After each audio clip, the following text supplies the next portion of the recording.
दोस्तों आज पेश है नन्हा सेनापति। ये कवर चित्र है दोस्तों।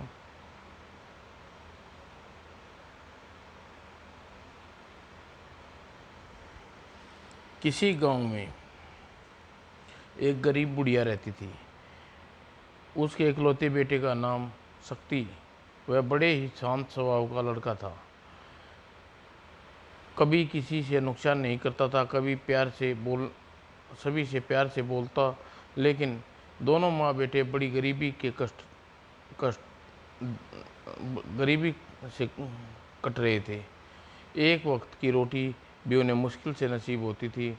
बालक शक्ति का दिल कभी कभी अपनी माँ की हालत देखकर रो उठता था।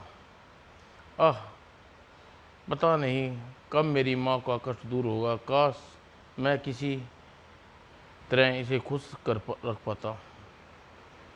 उन्हीं दिनों देश में एक अनोखा राक्षस आतंक फैला हुआ था। वह 4 आदमी के साथ गाजर मूली की तरह खा जाता था। बचाओ बचाओ। राजा ने उसे मारने की बहुत कोशिश की, लेकिन सफल नहीं हो सका। बड़ी से बड़ी फौज भी उसे पलक झपकते ही सफाया कर देता था। हा हा हा हा, भागो। उ- उससे भय से चारों ओर आकार मचा था। उसके नाम सुनते ही सब डर से कांपने लगते थे। एक बार हा हा बुद्धिल सैनिकों, जाओ और जाकर अपने राजा से कह दो, यदि उसमें एक माह के भीतर अपनी बेटी का विवाह मेरे से न किया तो जल्द ही पूरे देश के लोगों को मार के खा जाऊंगा। और यदि कर दिया तो फिर इसी तरह देश के लोग और खा जाऊंगा। और कर दिया तो फिर भी मैं इसी तरह इस देश के लोगों को तंग नहीं करूंगा। कभी इस देश के लोगों को तंग नहीं करूंगा। और राजा जब राक्षस की बात का पता चला तो वह भी चिंतित हो उठा। सेनापति, हमारी समझ में कुछ नहीं आ रहा, हम क्या करें और क्या ना करें। हम अपनी पूरी चेष्टा करके हार चुके हैं। महाराज, क्यों ना यह घोषणा करवा दी जाए, जो भी उस राक्षस को मारेगा उससे मुंह मांगा धन इनाम दिया जाएगा। आप भी कै आप भी कैसी बच्चों जैसी बातें करते हैं सेनापति। हमारी शक्तिशाली फौज उसका कुछ न बिगाड़ पाई तो भला एक आदमी भला उसका क्या बिगाड़ेगा। महाराज, कभी कभी ऐसा हो जाता है, जिस काम को हजारों बहादुर युवक मिलकर नहीं कर पाते, वह कार्य एक छोटा सा बालक कर दिखाता है, जिसे एक नन्ही सी चींटी एक हाथी को मार गिराती है। राजा की समझ में सेनापति की बात आ गई। उसने अपनी स्वीकृति दे दी। अगले दिन नगर और नगर गांव-गांव में घोषणा कर दी गई। सुनो भाइयों सुनो, राजा की घोषणा की जाती है, जो भी 4 मुंह वाले राक्षस को मारकर उसका सर लाकर देगा, उसे मुंह मांगा इनाम दिया जाएगा। धम धम धम धम। और यह घोषणा जब शक्ति के गांव में भी हुई तो सुनो सुनो नगरवासियों, आह, काश मेरे लिए एक सुनहरा अवसर है। यदि मैं उस राक्षस को मारने में सफल हो गया तो हमारी सारी गरीबी दूर हो जा सकती है। चलकर मांस से आज्ञा लूँ। लेकिन जब वह अपनी माँ की बात बताई तो बुरी तरह घबरा गई। नहीं बेटा नहीं, ऐसा नहीं कर सकता। तुम्हें उस राक्षस से मुकाबला करने का हरगिज इजाज़त नहीं दे सकती। वह की बड़े बड़े सुरमाओं उसका बाल विवाह का न कर सके, तुम नन्हे बालक उसका क्या बिगाड़ पाओगे। नहीं नहीं बेटे, मैं तुम्हें मरने के लिए मैं अपने दिल से निकाल दूँ। तुम ना की घबराती हो माँ, मुझे विश्वास है मैं उसे मार डालूंगा, अवश्य सफल हो जाऊंगा।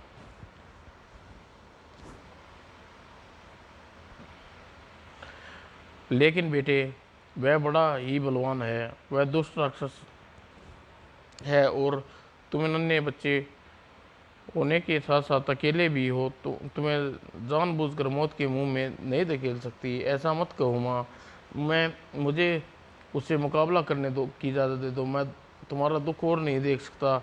यदि उस राक्षस को मरने में सफल हो गया तो हमारे सारे दुख दूर हो जाएंगे और हमेशा हमेशा के लिए सुख से रह सकूँगा। अपनी सासी बेटे की ऐसी बातें सुनकर बुढ़िया की आंखों से आंसू छलक गई और उसने उसे स्वीकृति देती हुई बोली, ठीक है, जाओ बेटा, भगवान तुम्हारी मदद करेगा, तुम्हें रास्ता दिखाएगा। किसी किसी भी मुसीबत में तुम कभी भी हिम्मत मत हारना। भगवान भी उन्हीं की मदद करता है जो अपनी मदद खुद करते हैं। आह, तुम कितनी अच्छी हो मेरी प्यारी माँ। अब जल्दी से मुझे सफ़र के लिए कुछ रोटियां बना दो, ताकि मैं राक्षस की तलाश में किसी समय रवाना हो सकूं। और बूढ़ी ने आंसू पोंछकर चूल्हे पर रोटियां सेकने लगी, और शक्ति बड़ा एक बड़ा सा किंतु पुराना चाकू लेकर उसे पत्थर पर धार लगाने लगा। यदि किस्मत ने साथ दिया तो यही चाकू उस राक्षस की मौत का कारण बनेगा। और कुछ देर बाद, ले बेटा, जितना भी आटा था घर में, मैंने उसके लिए तेरे लिए 4 रोटियां बना दी हैं, और साथ में प्याज की एक गांठ भी रख दी है। जब भूख लगे तो खा लेना। ईश्वर करे तुम ऐसा ही हो। ईश्वर, यह मेरे लिए बहुत है माँ। तुम पीछे से मेरी चिंता न करना, और जल्दी ही उस दूसरे राक्षस को सिर लेकर लौटूंगा। और देखना हम कितने आनंद से रहेंगे।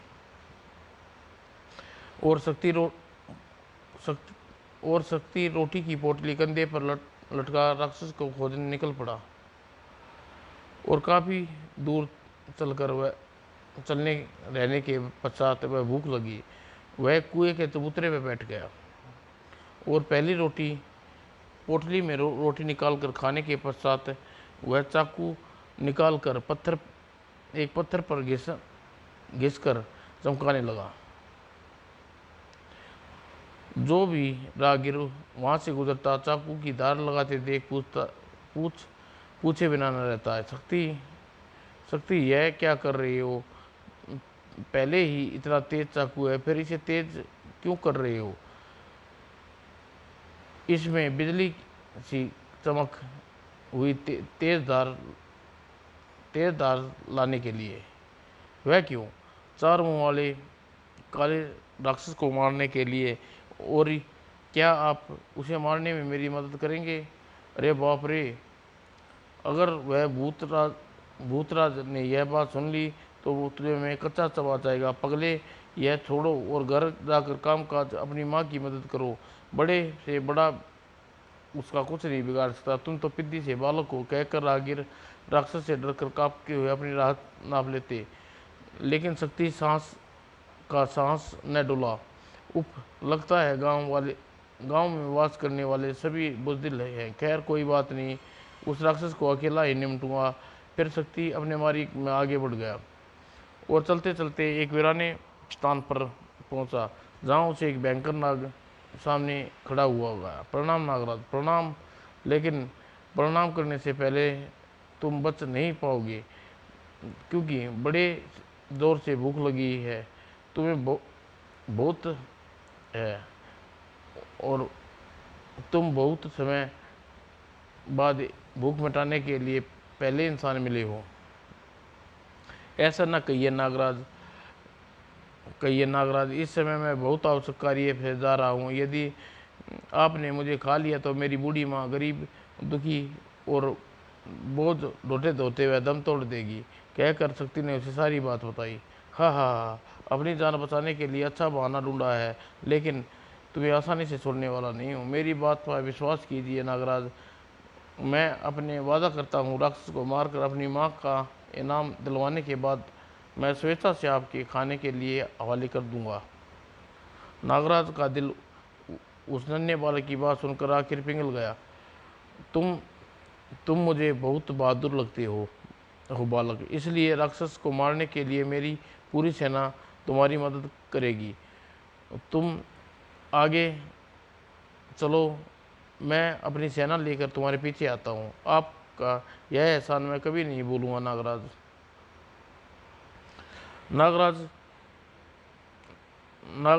जहाँ से आए थे वहीं वापस लौट गए, और शक्ति आगे बढ़ गया। आगे बढ़ने पर उसे बिच्छुओं के राजा मिला।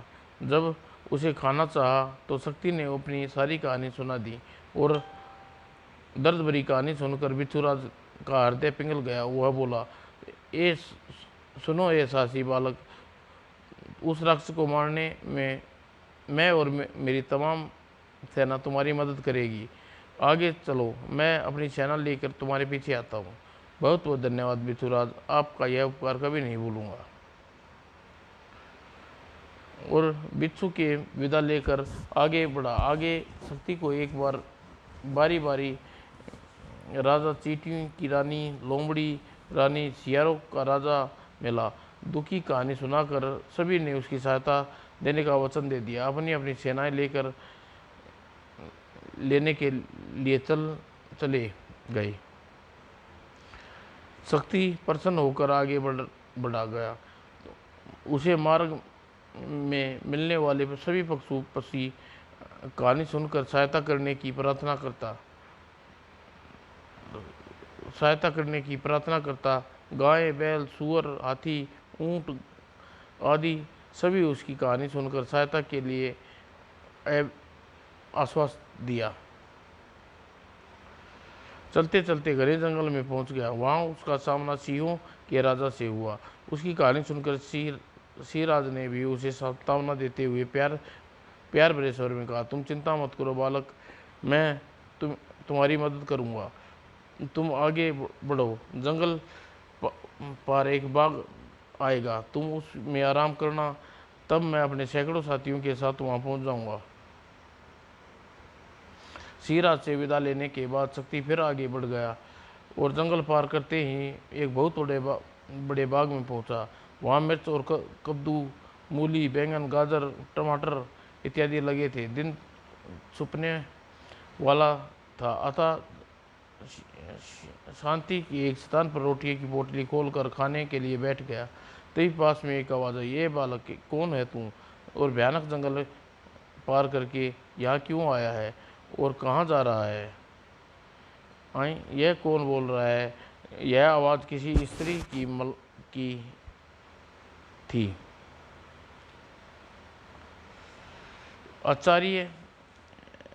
आचार्य से इधर उधर देखा। आसपास उगी सब्जी पौधे के अलावा कुछ न दिखाई दिया। आप कौन बोल रही है बहन? मुझे दिखाई क्यों नहीं दे रही? मैं मिर्ची रानी बोल रही हूँ भैया, तुम्हारे पास खड़ी हूँ। और शक्ति गौर से मिर्ची के पेड़े को देखने लगा।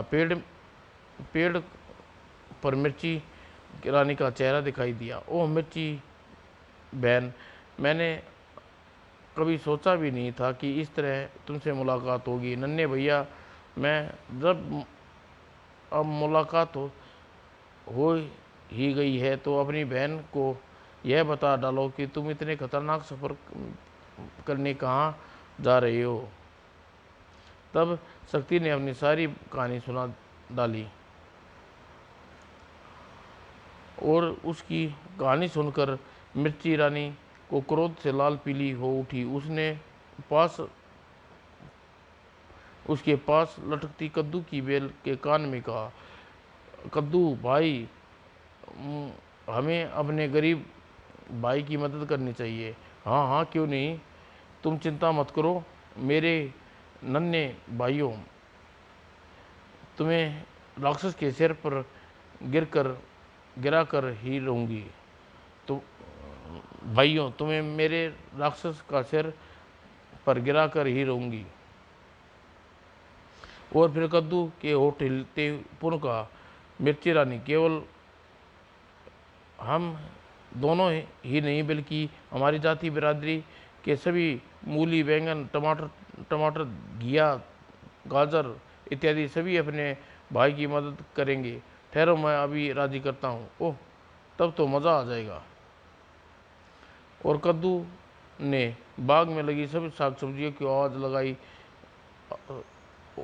उसकी आवाज़ सुनते ही उसके निकट एकत्रित हो गए और उनमें शक्ति की सारी कहानी सुना दी। तो फिर एक स्वर में चिल्लाए, हम सब अपने गरीब भाई की मदद करने के लिए तैयार हैं। आप लोग का उपकार मैं कभी नहीं भुला पाऊंगा। और नन्हे भैया, अब तुम खा पी कर यहीं आराम करो। हम सुबह तुम्हारे साथ चलेंगे और उस दुष्ट राक्षस किला यहाँ से बहुत दूर एक स्थान पर है। ठीक है मेरी प्यारी बहन। और कहकर शक्ति रोटी खाने के बाद पास ही बहता पानी पीकर लौटने जा रहा था कि आसपास का माहौल सिंहों के भयानक गड़गड़ाहट से गूंज उठा। शक्ति की नज़रें उठाकर देखा तो देखता है रह गया। अपनी एक फौज के साथ दौड़ता मारता हुए चली आ रही थी और सिराज आ गई। और जब सिराज अपनी फौज के साथ शक्ति के पास पहुंचे तो उसने मिर्ची की बात सुन बताते हुए कहा, दादा वह जंगल दादा उस जंगल का किला यहाँ से बहुत दूर है और राक्षस का किला यहाँ से बहुत दूर है, इसलिए अच्छा यही होगा कि आज रात यहीं काटे और सुबह आगे बढ़ते हैं और तब तक अन्य मित्र भी आ जाएंगे। ठीक है, मुझे कोई एतराज़ नहीं। वैसे हमारे लिए रात और दिन एक ही है वीर बालक। क्यों कि हम लोगों के कभी किसी से डरना नहीं सीखा। और सिराज के आदेश पर सभी सी आसपास लेट गई और फिर पक्षियों का झुंड उड़ता हुआ वहाँ आ गया। फिर उस गाय बैल सुअर गधा इत्यादि ऊँट की फौज आ गई। उनके आने के बाद लोमड़ी और सियारों का दल भी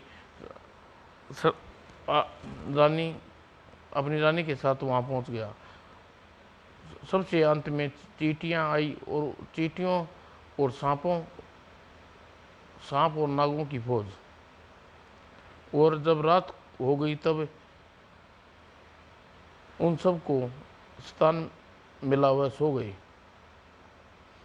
और अगले दिन भोर होते ही बूढ़े मुर्गे ने कुकड़ू की आवाज़ लगाई और बेखबर सोए संसार को जगाना आराम कर दिया। और सियारों ने हुआ बिगल बजाना आराम कर दिया, कुड़ू कुड़ू हुआ। बस फिर क्या था, सारी सेनाएं सजने लगी। सिर दी तरह तरह की विशाल शक्ति नेतृत्व में राजा के किले की ओर कूच कर गया और सेनापति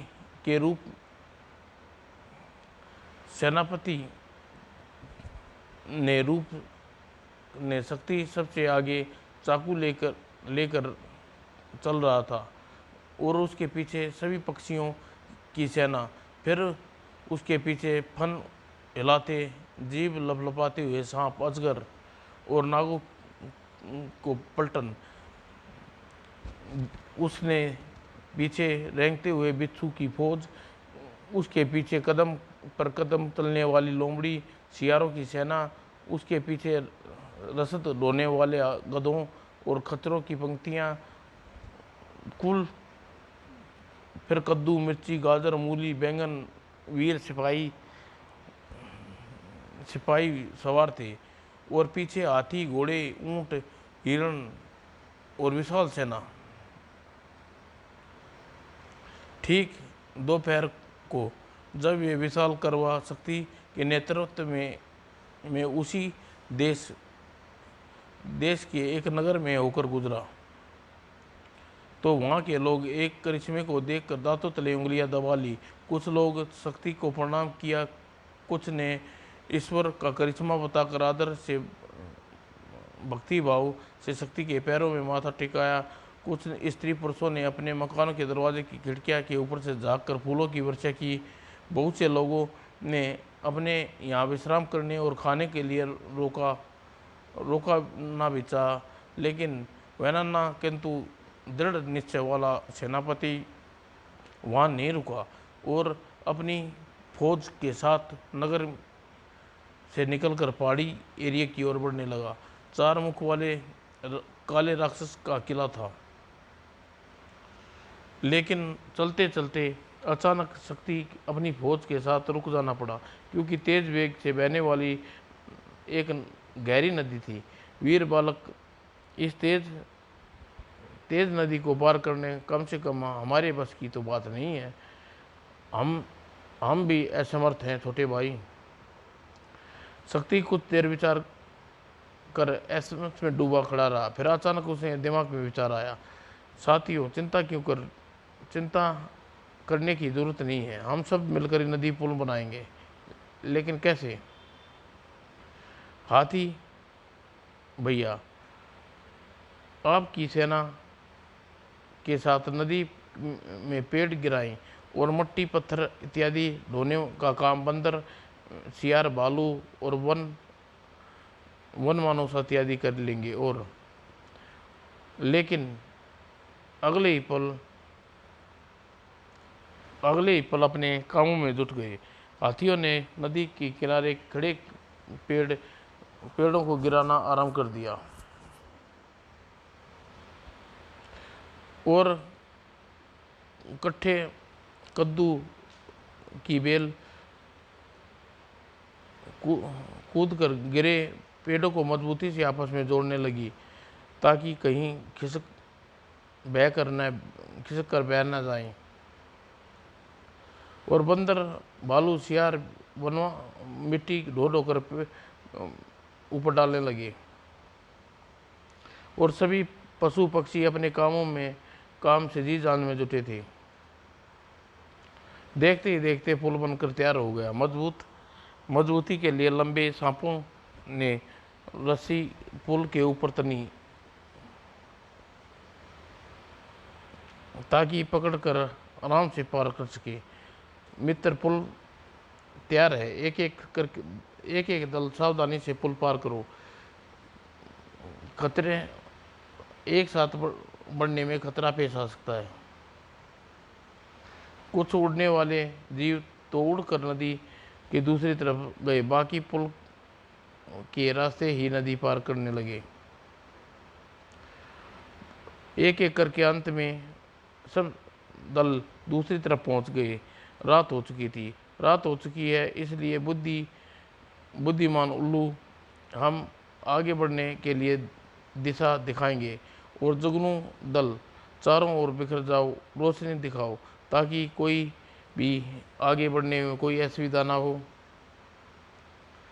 और शक्ति के कहने पर की देर थी कि उल्लू दल आगे उड़ता हुआ दिशा दिखाने लगा और जुगनू चारों तरफ बिखर कर तेज रोशनी करने लगे। उसकी रोशनी में एक बार सब आगे बढ़ने लगे।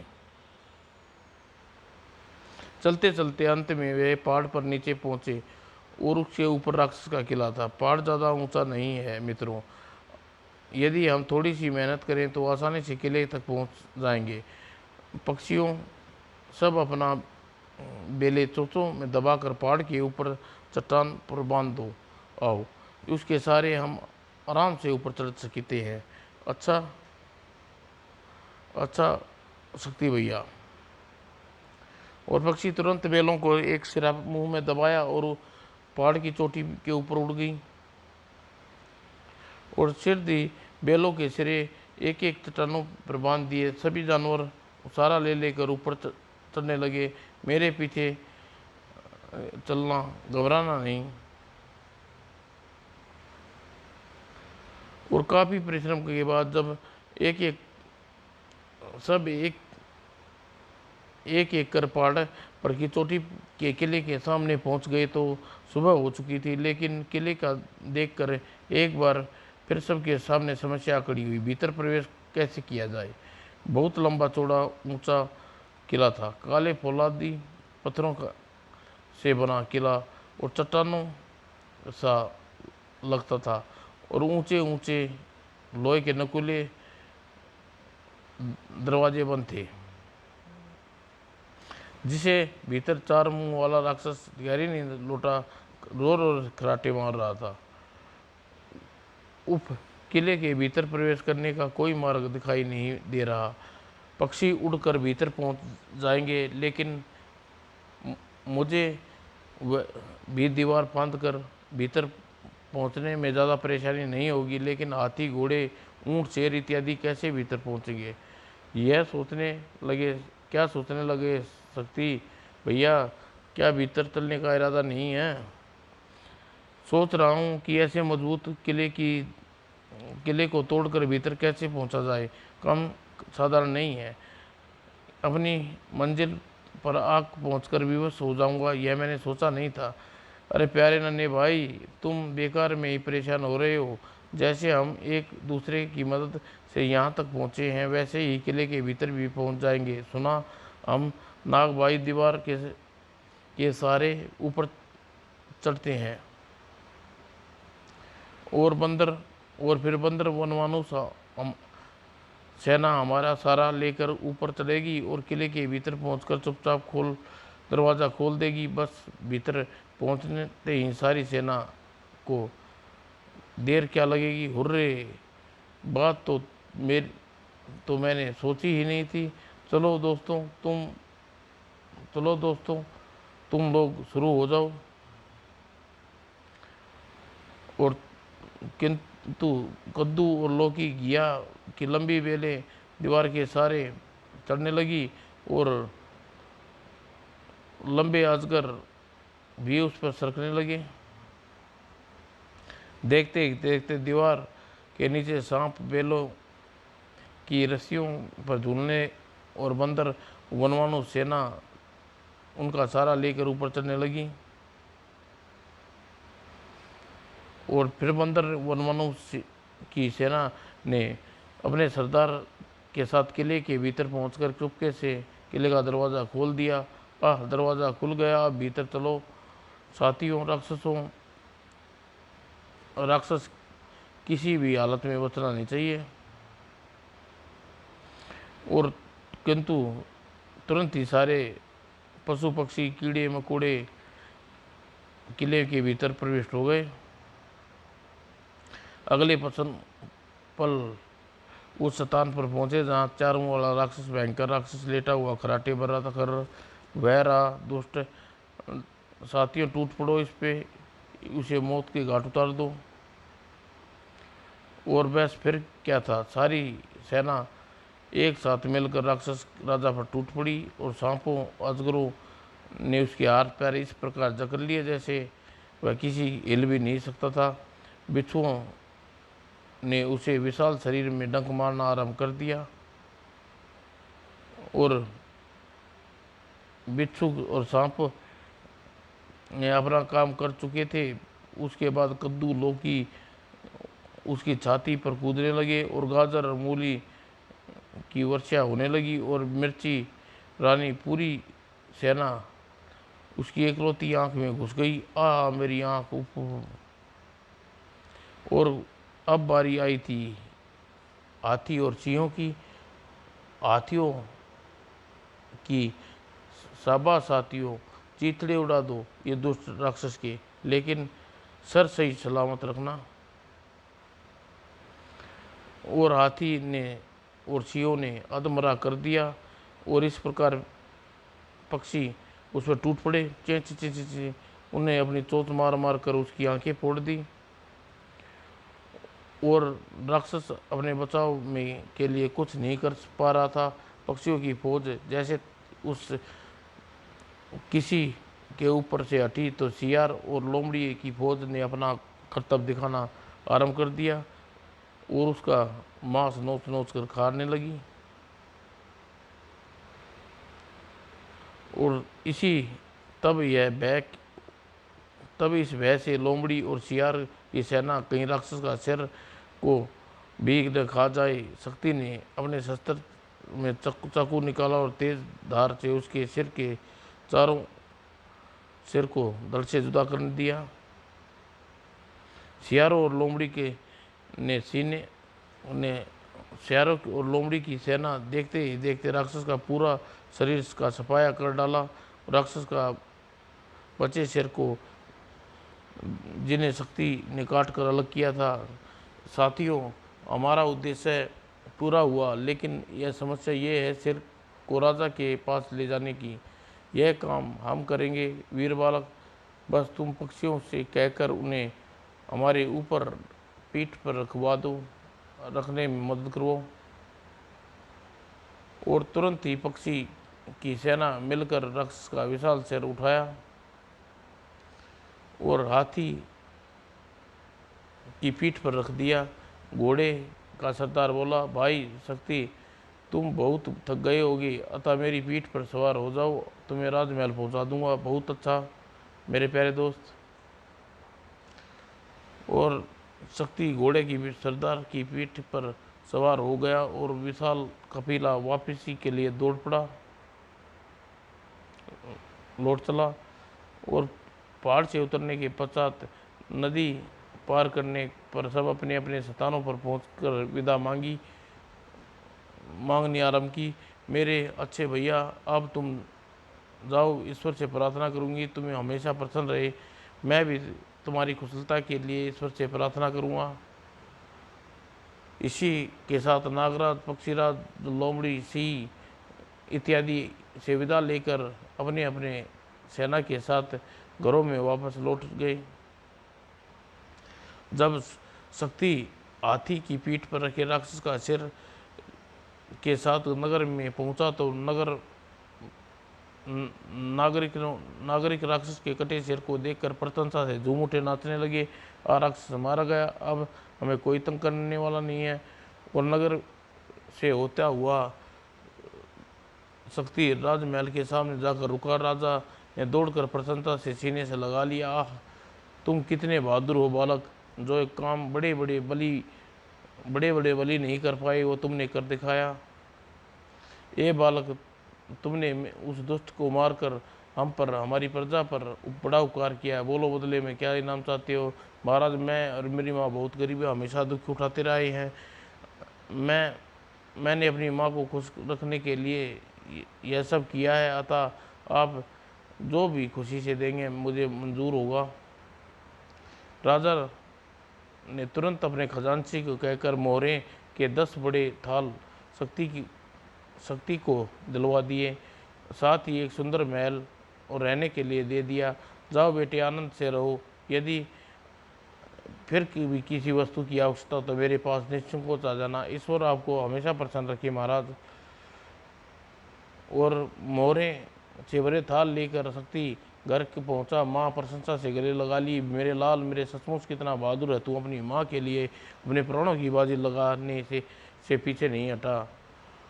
और धीरे उसके बाद माँ बेटे दोनों राजा के सुंदर महल में आनंदपूर्वक गुजरने लगे। आह मेरे बच्चे, आज उस बहादुर बालक उस गांव में बुरी बुरी प्रशंसा करते नहीं थकती। समाप्त दोस्तों।